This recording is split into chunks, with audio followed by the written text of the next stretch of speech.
What is up, guys? It is your boy Dominic from MDP Auto, and in today's video, since you guys have been showing so much love on the last garage time-lapse video, thought I'd show you the inside, because the end clip didn't really put it all into perspective what's going on in here. Come on in.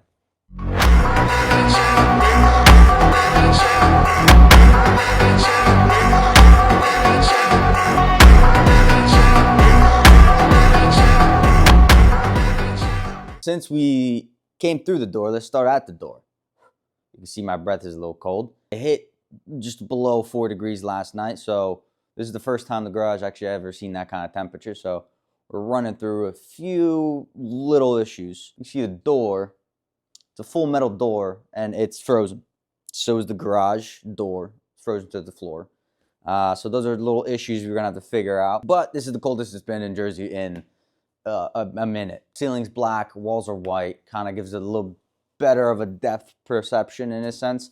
You don't really see how high the ceiling is. At the same time, the walls make it look a little bigger than it is. So obviously we got everything on the walls here, right? When you walk in, we got our creepers. Recently got into golf. Don't worry, this was my first set. I know it's a female set. Fix that real quick. We got obviously the little ladder over here. This ladder's bolted into the wall because we have storage up top. We kind of finished everything. We're like, yo, you know, it'd be really nice if we had storage because we're obviously going to be having a lot of stuff going on over here. So we ran some beams, joists, etc.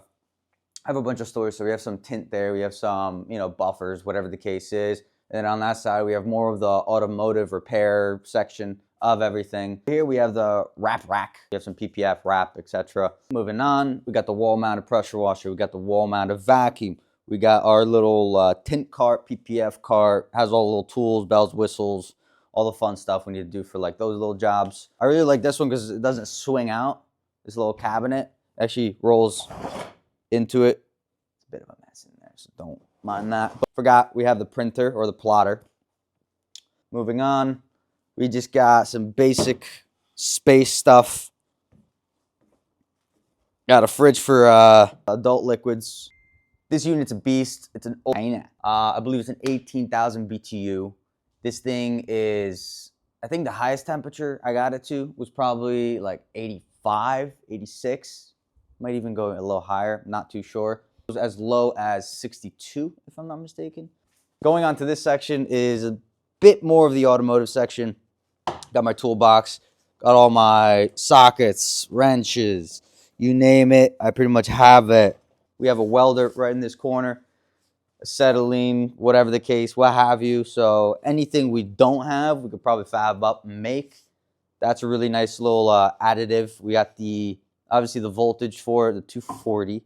So that's a really big thing because I can actually practice really good welding. We got the TV. You know, we got to watch a little YouTube or whatever the case is while we're working, messing around in here. Everything else is mounted on the wall. Everything car needed, car necessities. Over there, we have our race ramps. Over here, we have our dollies, ramps, jack stand. Right here, this thing is the Miata motor. As you guys probably know, the Miata was in an accident. The whole front end got clipped up. But that is our engine. It's been sitting in here for a little bit. So as you guys can see from this perspective, I'm about 6'8". Oh, what are you talking about? The van, if I'm not mistaken, is right around the same height. We could fit a pretty tall car in here, and we could fit about 2 cars in here. This is just enough space what we need, and that's pretty much it, because every time we're working on stuff, it's usually only on 1 car anyway. And as we were talking before, the flooring was a big issue when we first poured the concrete and everything. It's getting really dusty. It was falling apart. Wasn't too happy about it. So we are going to be epoxying this hopefully soon. Obviously can't be doing it when it's 4 degrees outside. The minimum, if I'm not mistaken, is like 60 degrees, 50 degrees to pour epoxy and properly let it dry. And that's about it. That ran through the whole garage. So plans in here, do some wraps, PPFs, etc.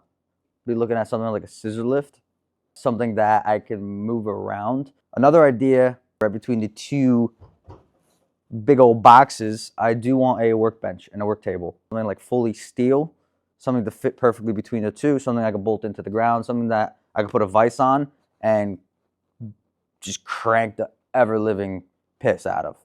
The next big project that I do have to work on is the Miata. Put that thing back together. This is where she lies. All the parts that I took out from her are inside of the Miata, other than the engine. So this is going to be a project 2025. Get this thing running, get this thing going, back on the road again for some more content for you guys. Really do miss this thing, miss whipping around in this thing. We'll rebuild it. Should be greater than ever, and I can't wait. So that's pretty much it, guys. That's the whole garage tour. Hope you guys enjoyed. Have a great day, and make your dreams possible. Peace.